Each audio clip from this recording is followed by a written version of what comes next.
नमस्कार दोस्तों, मैं हूं सुबोध और आपका बहुत बहुत स्वागत है आज की इस क्लास में। दोस्तों, आज से हम लोग शुरू कर रहे हैं जो आपके पाठ्यक्रम में निबंध शामिल किए गए हैं उनको पढ़ना। इससे पहले हम लोग आपके पाठ्यक्रम में जो कहानियां शामिल थीं उनको हम लोग पढ़ रहे थे और उनमें हम लोगों ने लगभग कहानियों को पढ़ लिया है। शायद 3 या फिर 4 कहानियां शेष रह गई हैं जिनको हम लोग बहुत जल्दी पढ़ लेंगे। आज हम लोग बात करते हैं आपके पाठ्यक्रम में जो निबंध शामिल हैं और उसमें से सबसे पहले बात करेंगे जो भारतेंदु हरिश्चंद्र के 2 निबंध आपके पाठ्यक्रम में शामिल किए गए हैं। एक है दिल्ली दरबार दर्पण और दूसरा है भारतवर्ष की उन्नति कैसे हो सकती है। तो उसमें से आज हम लोग इनका एक निबंध भारतवर्ष की उन्नति कैसे हो सकती है इस पे हम लोग बात करने वाले हैं। लेकिन उससे पहले हम लोग थोड़ी सी बात करेंगे भारतेंदु हरिश्चंद्र पे। आपको डरने की कोई विशेष जरूरत नहीं है। आपको ये न लगने लगे कि मैं आपको फिर से जो है पूरा भारतेंदु हरिश्चंद्र को पढ़ाने वाला हूं। ऐसा नहीं है। मुझे भी बड़ी अच्छी तरीके से पता है कि जब मैंने आपको भारतेंदु युग पढ़ाया था तो उसमें भारतेंदु हरिश्चंद्र पे बढ़िया तरीके से बात की गई थी, विस्तार से बात की गई थी, गंभीरता से बात की गई थी। आज हम लोग भारतेंदु हरिश्चंद्र को भूमिका के तौर पे खाली मोटे तौर पे पढ़ेंगे, जैसे भारतेंदु का जन्म हुआ, इनकी रचनाएं हुई, या फिर जो बातें उस क्लास में छूट गई थी उन बातों को हम लोग इस क्लास में पढ़ेंगे। तो थोड़ा सा देख लिया जाए भारतेंदु हरिश्चंद्र को, फिर पढ़ते हैं अपना निबंध। तो हमको पता ही है कि इनका जन्म हुआ था 9 सितंबर को। साल पे जन्म हुआ था वो जगह थी काशी। काशी में जन्मे तो काशी से ही शिक्षा हुई। स्कूल का नाम था क्वींस कॉलेज बनारस। हालांकि इनकी शिक्षा बहुत लंबी नहीं हुई। ऐसा नहीं है कि इन्होंने कोई पीएचडी की या बड़ी उच्चतर शिक्षा पास की। सिर्फ 10वीं कक्षा तक पढ़ पाए थे। उसके बाद स्व अध्याय के बल पे इन्होंने सारा ज्ञान अर्जित किया, सारी चीजें पढ़ी। इनकी जो पत्नी का नाम था वो था मन्नो देवी और इनके जो पिता थे वो खुद एक साहित्यकार थे। और भारतेंदु हरिश्चंद्र अपने पिता के द्वारा, इनके पिता के द्वारा एक नाटक लिखा गया था नहुस नाम से। इस नाटक को भारतेंदु हरिश्चंद्र हिंदी का पहला नाटक मानते हैं और हिंदी का पहला नाटक मानने के साथ साथ अपने पिता को हिंदी का पहला नाटककार भी स्वीकार करते हैं। 1870 ईस्वी में भारतेंदु हरिश्चंद्र ने कविता वर्धनी सभा की स्थापना की थी और इस सभा में अंबिका दत्त व्यास का एक नाटक है गो संकट, जिसका मंचन भी किया गया था। भारतेंदु हरिश्चंद्र के जो धार्मिक गुरु थे वो लोकनाथ माने जाते हैं और इनके जो साहित्यिक गुरु थे वो हम आपको पता ही है, राजा शिव प्रसाद सितारे हिंद थे। शिव प्रसाद सितारे हिंद थे। साल आता है 1873 और ये जो 1873 का साल है ये जो है भारतेंदु हरिश्चंद्र के जीवन में एक क्रांतिकारी साल की तरीके से आता है, क्योंकि इसमें भारतेंदु हरिश्चंद्र ने बहुत सारे काम किए। देखते हैं जरा इन्होंने 1873 में कौन कौन से काम किए। पहला काम तो यही किया, एक सभा होती थी सिटी रीडिंग सभा के नाम से, जिसका नाम बदलकर इन्होंने पेनी रीडिंग क्लब किया। क्या किया भैया मेरे?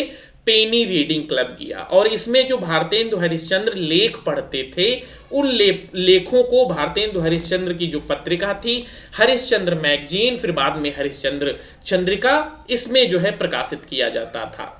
बल्लभ संप्रदाय में जो है ये दीक्षित थे और धर्म और ईश्वर संबंधी विचारों के प्रचार के लिए साल 1873 ईस्वी में ही इन्होंने तदीय समाज की स्थापना की। तो 2 बातें यहां से निकल के आई 1873 में। एक तो इन्होंने पेनी रीडिंग क्लब की स्थापना की और दूसरे इन्होंने तदीय समाज की स्थापना की। ओके, बढ़ते हैं आगे। साल 1873 में ही इन्होंने हरिश्चंद्र मैगजीन पत्रिका निकाली, जिसमें हिंदी काफी हद तक परिमार्जित हुई। और इसके बारे में स्वयं भारतेंदु लिखते हैं कि सन 1873 में हिंदी नई चाल से ढली। तो ये तो एक तरीके से कोटेशन के रूप में आपसे पूछा जाता है कि ये बात किसने कही है, तो ये बात भारतेंदु हरिश्चंद्र ने स्वयं कही है कि सन 1873 से हिंदी नई चाल में ढली। 1868 में इन्होंने कवि वचन सुधा पत्रिका का जो प्रकाशन प्रारंभ किया था, और ये पत्रिका 1868 से लगा के सरस्वती पत्रिका के प्रकाशन यानी 1900 तक लगातार प्रकाशित होती रही, संचालित होती रही। हिंदी आलोचना की शुरुआत भारतेंदु के जी के नाटक निबंध से मानी जाती है। तो ये आप लोग याद रखें, हिंदी आलोचना की शुरुआत भारतेंदु जी का एक नाटक नाम से निबंध इन्होंने लिखा था, उससे जो है मानी जाती है। भारतेंदु हरिश्चंद्र उर्दू में जो है रसा उपनाम से लिखते थे। भारतेंदु को भारतेंदु की उपाधि 1880 में काशी के पंडित रघुनाथ राव के द्वारा दी गई, और ये जो है जब राजा शिव प्रसाद को सितारे हिंद की उपाधि दी गई थी, उसके विरोध में भारतेंदु को भारत का इंदु यानी भारत का चांद के रूप में ये उपाधि दी गई। रामविलास शर्मा ने इनको जो है आधुनिक साहित्य का पितामह कहा है। रामविलास शर्मा ने इनको आधुनिक साहित्य का पितामह कहा है। वहीं पर डॉक्टर राजेंद्र लाल ने इनको राइटिंग मशीन कहा है। नागार्जुन ने भारतेंदु के ऊपर इन एक भारतेंदु शीर्षक से ही लंबी कविता लिखी। तो ये प्रश्न आपसे पूछा जा सकता है कि भारतेंदु शीर्षक से लंबी कविता किसकी है, तो वो कविता नागार्जुन की है। भारतेंदु जी का जो पहला अनुदित नाटक है वो विद्या सुंदर है। ठीक है, इसको कब इन्होंने लिखा था? 1868 में लिखा था। और इनका जो पहला मौलिक नाटक है वो वैदिक हिंसा हिंसा ना भवति है, वो 1873 में लिखा गया। तो ये आपको याद रखना है, पहला अनुदित नाटक है वो विद्या सुंदर है, और जो पहला मौलिक नाटक है वो वैदिक हिंसा हिंसा न भवति है। विद्या सुंदर 1868 में लिखा था, और वैदिक हिंसा हिंसा न भवत का प्रकाशन 1873 में हुआ था। तो ये आपको यहां से याद रखना है। भारतेंदु जी ने जो है सतसई श्रृंगार काव्य में बिहारी सतसई के 85 दोहों को कुंडलिया के रूप में उनका भाव विस्तार किया है। प्रेम माधुरी जो है इनका बहुत ही प्रसिद्ध ग्रंथ है, और इस ग्रंथ में 2 दोहे हैं, 46 कवित्त हैं और 85 सवैये हैं। तो ये बात हो गई भारतेंदु हरिश्चंद्र की। अब हम लोग आते हैं अपने इनकी जो है थोड़ी रचनाएं बच गई हैं, इस पे बात कर लें, फिर अपने जो है निबंध को पढ़ना शुरू करेंगे। जैसे इनकी जो काव्य रचनाएं हैं, बहुत सारी इनकी काव्य रचनाएं हैं, लेकिन जो प्रमुख काव्य रचनाएं हैं वो आपके सामने मैंने लिख दी है। इनको एक बार नजर डाल लें, एक बार इनको पढ़ लें। जैसे प्रेम माधुरी 1875, प्रेम तरंग है, उत्तरार्ध भक्तमाल है, वर्षा विनोद है, फूलों का गुच्छा है, प्रेम फुलवारी है, बकरी बिलाप है, दशरथ बिलाप है, सतसई श्रृंगार है, बंदर सभा है, नए जमाने की मुकरी है और कृष्ण चरित्र है। तो ये इनके काव्य हो गए। इनके निबंध देख लें। सबसे पहले बात करेंगे इनके साहित्यिक और सांस्कृतिक निबंध पे। तो हिंदी भाषा, भारतवर्ष की उन्नति कैसे हो सकती है, और जातीय संगीत। अब बात कर लेते हैं इनके जो ऐतिहासिक निबंध हैं। ऐतिहासिक निबंधों में बूंदी का राजवंश, कश्मीर कुसुम, काल चक्र, कालिदास, वल्लभाचार्य, जयदेव, रामानुजाचार्य, शंकराचार्य, सुकरात, नेपोलियन तृतीय इत्यादि निबंध आते हैं। बात करें इनके धार्मिक निबंधों की तो तदीय सर्वस्व है, वैष्णव सर्वस्व है, हिंदी कुरान शरीफ है, हास्य व्यंग्य इनके निबंध। ये हास्य को खिसका के यहाँ पे लाएंगे, हास्य व्यंग निबंध। लेवी प्राण लेवी बहुत इंपॉर्टेंट है, पूछा जाता है। ईश्वर बड़ा विलक्षण है और 5वें पैगंबर, ये जो है इनके हास्य व्यंग संबंधी निबंध हो गए। इनके रिपोर्टाज संबंधी निबंध दिल्ली दरबार दर्पण है। संपादन आपको पता ही है, कवि वचन सुधा का संपादन किया 1868 में, हरिश्चंद्र मैगजीन 1873 में, और बाला बोधनी 1874 में। तो ये चीज आपको याद रहेगी। 2-3 चीजें यहाँ पे और आप याद रख सकते हैं। जो कवि वचन सुधा पत्रिका इनकी थी, 1868 में इसका संपादन किया था। शुरू में तो ये जो है मासिक पत्रिका थी, लेकिन जब इसकी लोकप्रियता बढ़ी तो फिर ये पाक्षिक हो गई। पाक्षिक के बाद ये साप्ताहिक पत्रिका हो गई। हरिश्चंद्र चंद्रिका थी, वो जो है 8 अंकों तक इसी नाम से छपती रही। फिर बाद में जो है हरिश्चंद्र मैगजीन हो गई थी, और ये जो है बाला बोधनी इनकी पत्रिका थी। तो ये फैक्ट भी आप लोग याद रखें। इनके नाटकों की बात कर लें तो जो इनके मौलिक नाटक हैं उनमें से वैदिक हिंसा हिंसा ना भवत इनका पहला नाटक है।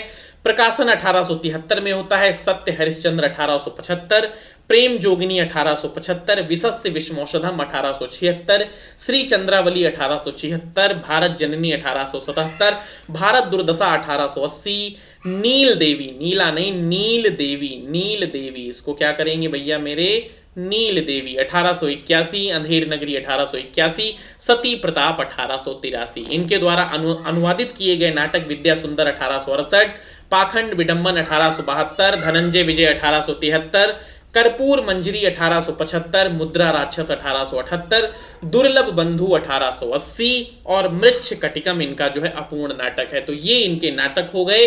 अगर आपको आते थे तो आपका एक बार रिवीजन हो गया, नहीं आते थे तो जब आप नोट्स बनाएं इस क्लास का तो इसके साथ साथ आप नाटक भी लिखें, ताकि जब आप कभी भारतेंदु हरिश्चंद्र के नाटकों को पढ़ना प्रारंभ करें या इनका जो है निबंध पढ़ने आए तो आपकी नजर एक बार नाटक पे चली जाए। आप जो है हर हाल में हर चीज के नोट्स जरूर बनाया करें, क्योंकि आपके जो अपने हाथ से लिखे हुए नोट्स होते हैं उनकी बात कुछ और होती है। और नोट्स बनाने का आसान तरीका बस यही है कि जो चीजें आपको नहीं आ रही हैं वही चीजें आप नोट्स पे लिखें। उससे क्या होगा कि नोट्स आपके शॉर्ट्स बनेंगे, और जो चीजें आपको आ रही हैं उनको नोट्स में लिखने का कोई वो नहीं, कोई आपकी मैडम कॉपी चेक करके आपको गुड नहीं देने वाली है कि यार इसने तो बड़ा अच्छा लिखा, एक एक बात लिख दी है। जो चीजें आपको आ रही हैं वो न लिखें, जो नहीं आ रही हैं उनको लिखें, और अगर फिर कभी नोट्स बनाएं तो फिर जो आपको नई चीजें आ गई हैं उनको भी उसमें से हटा दें।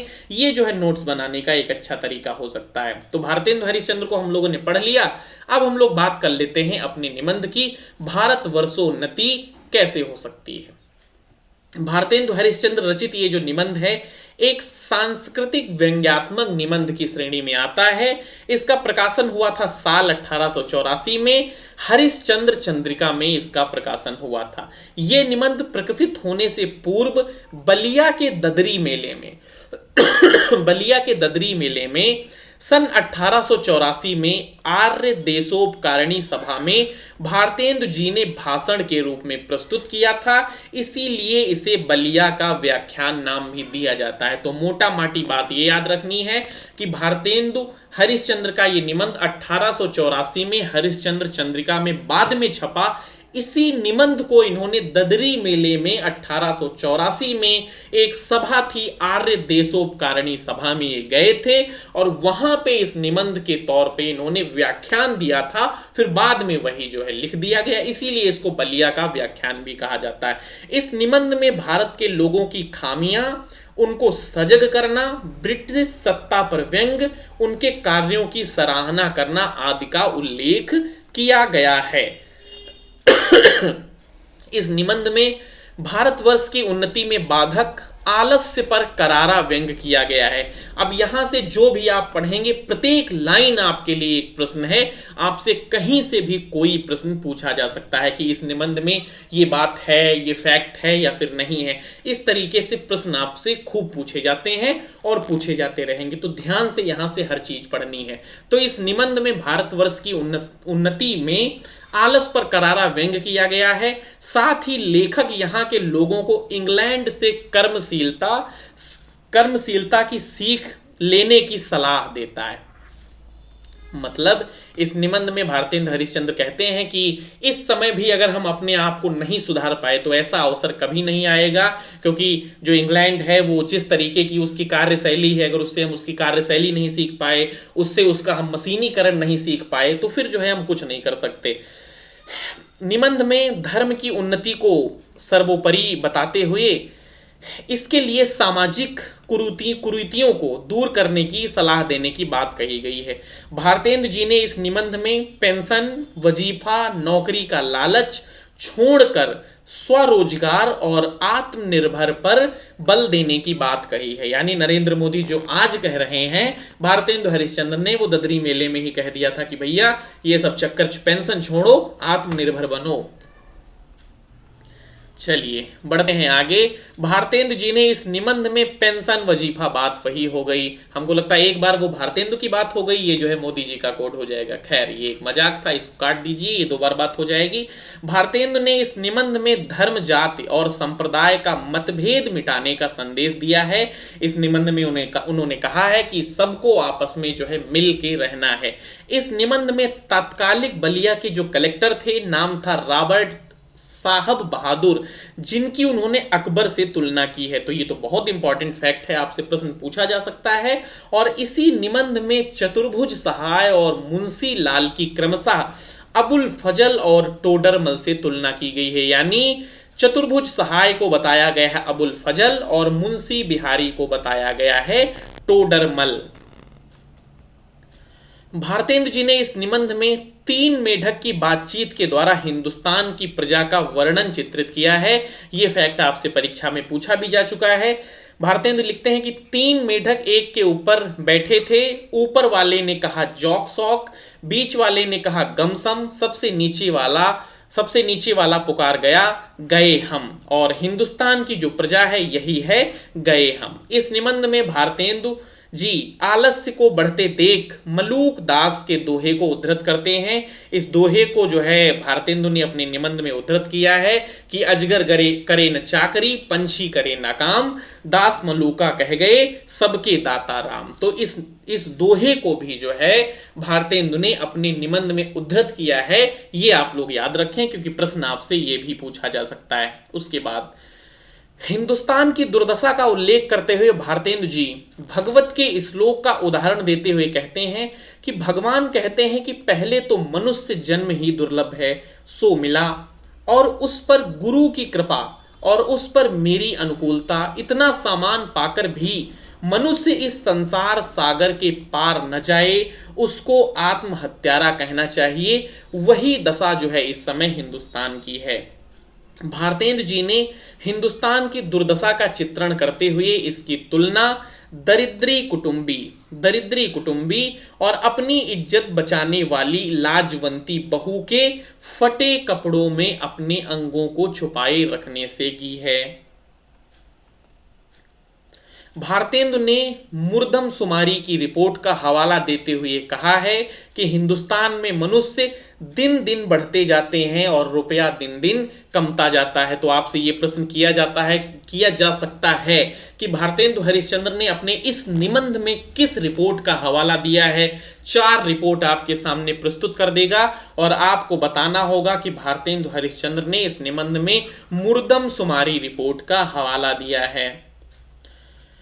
भारतेंदु जी अंग्रेजों की उन्नति के बारे में बताते हैं और उन्हें यह उनकी धर्म नीति और राजनीति परस्पर मिली है, इसी कारण उनकी दिन दिन उन्नति होती है। भारतेंदु हरिश्चंद्र इस निबंध में बताते हैं कि अंग्रेजों की उन्नति कैसे होती है। वह कहते हैं कि उनकी जो धर्म नीति है और वो राजनीति है वो परस्पर मिली हुई है, क्योंकि उनके वहां राजनीति का धर्म है और अपने वहां धर्म की राजनीति है। इस तरीके से भारतेंदु हरिश्चंद्र बात करते हैं। निबंध में भारतीय त्योहारों को मनाने के पीछे उद्देश्यों को स्पष्ट करते हुए वास्तविक धर्म परमेश्वर के चरण कमल का भजन है, ऐसा उन्होंने कहा है। इस निबंध में भारतेंदु ने हिंदू के अलावा मुस्लिम और अन्य मजहबों के लोगों को आलस्य त्यागने की सलाह दी है या फिर उनसे अपील की है। भारतेंदु जी इस निबंध में कहते हैं भारतेंदु जी इस निबंध में जो पैसा विदेशों में जाता है उससे चिंतित होते हुए कहते हैं कि जैसे 1000 धारा होकर गंगा समुद्र में मिलती है, वैसे ही तुम्हारी लक्ष्मी 1000 तरह से इंग्लैंड में, फ्रांस में, जर्मनी में, अमेरिका में जाती रहती है। निबंध में हिंदुस्तानियों द्वारा पहने गए पोशाक को विदेशी बताते हुए कहा गया है और उन्होंने कहा है कि मार्किंग की तुम्हारी धोती है जो अमेरिका से आती है, जो लकलाट का अंगा है वो इंग्लैंड से आता है, जो कंघी है वो फ्रांस से आती है, जो अगरबत्ती है वो जर्मनी से आती है। तब बताओ कि तुम्हारा क्या है, तुम्हारा अपना क्या है। और कहा ये जो अगरबत्ती है ये तो चर्बी की बनी हुई होती है। अपने निबंध में उन्होंने सब उन्नतियों का मूल किसे बताया है? धर्म को बताया है और कहा है कि सबसे पहले धर्म को ही उन्नत करना चाहिए। निबंध के अंत में भारतेंदु जी भारत की उन्नति कैसे हो सकती है इसकी सीख देते हुए कहते हैं कि जिसमें तुम्हारी भलाई हो वही किताबें पढ़ो। ये नहीं इस समय तुम पढ़ रहे हो अपना नेट का सिलेबस और उस समय उसी तरफ चल रहा है जो है हाफ गर्लफ्रेंड, इस तरीके के फालतू के जो है उपन्यास चल रहे हैं जिनमें बहुत उपन्यास पढ़ने में बड़ा इंटरेस्ट आता। हाँ, ये मेरा मानना है कि सिर्फ आपको सिलेबस नहीं पढ़ना चाहिए। सिलेबस पढ़ने के साथ आप ये याद रखें कि 20 से 25 मिनट, 30 मिनट, 40 मिनट, जिस तरीके से आपका समय है, सिलेबस से इतर कुछ ना कुछ जरूर पढ़ते रहना चाहिए। आपकी 10 किताबें सिलेबस की हैं, उसके साथ साथ एक किताब ऐसी जरूर चलनी चाहिए जिसका सिलेबस से आपका कोई वास्ता ना हो, क्योंकि आपको जो है एक ही जीवन में अपने आप को जो है रईस बनाना है, बड़ी चीजें खरीदनी है, घर बनाना है, ऊपर जाना है, सपने साकार करने हैं, लक्ष्यों को पाना है और एक ही जीवन में जीवन को भी सीखना है। तो किताबें आपको जीवन सिखाती हैं, सिलेबस आपको जीवन नहीं सिखाता है। सिलेबस तो आपको तोता बनाता है, रट लो रट लो रट लो। तो उसके संग किताबें पढ़ते रहें, लेकिन ज्यादा नहीं, कि ये नहीं कि जो है आप सिलेबस को इतर कर दें और मजेदार उपन्यासों में लग जाएं, ऐसा न करें। लेकिन कोई एक किताब है जो आराम से पढ़ते रहें। वो किताब राजनीति की हो सकती है, अर्थशास्त्र की हो सकती है, ऐसी कोई किताब हो सकती है। वो किताब आस्तिकता या नास्तिकता पे हो सकती है, धर्म की हो सकती है, जो भी। तो भारतेंदु हरिश्चंद्र कहते हैं कि जो तुम्हारी भलाई हो वही किताब पढ़ो, वैसे ही खेल खेलो, वैसे ही बातचीत करो, परदेसी वस्तु और परदेसी भाषा का भरोसा मत रखो, अपने में ही अपनी भाषा की उन्नति करो। अब हम लोग बात करेंगे कि निबंध के बारे में। निबंध के अंदर जो है महत्वपूर्ण कथन जो है भारतेंदु हरिश्चंद्र ने जो लिखे हैं उन पे। तो भारतेंदु हरिश्चंद्र एक जगह लिखते हैं कि इस अभागे देश में जो कुछ हो जाए वही बहुत है। हमारे हिंदुस्तानी लोग तो रेल की गाड़ी हैं, यानी इनको जो है एक कोई इंजन चाहिए। जब ये निबंध लिखते हैं भारतेंदु हरिश्चंद्र तो कहते हैं कि इनको कोई एक जामवंत चाहिए जो इनसे कह सके कि का चुप साध रहे बलवाना। जैसे सुंदरकांड में जब हनुमान जी अपनी शक्ति को बिल्कुल भूल गए और वो तो आराम से खामोश बैठे हैं कि यार बड़ी टेंशन है, कैसे समुद्र को हम लोग लांघेंगे, कैसे सीता जी का पता लगाएंगे, राम जी ने विश्वास करके हम लोगों को भेजा है। और हनुमान ये नहीं जान पा रहे हैं कि यार ये काम मैं ही कर सकता हूं। फिर जामवान जो है, जामवंत हैं, वो उनका बल याद दिलाते हैं कि का चुप साध रहे बलवाना, कि कैसे तुम चुप बैठे हो, तुम्हारे अंदर इतनी शक्ति है कि तुम ये कर सकते हो। फिर हनुमान जी को अपनी शक्ति का एहसास होता है।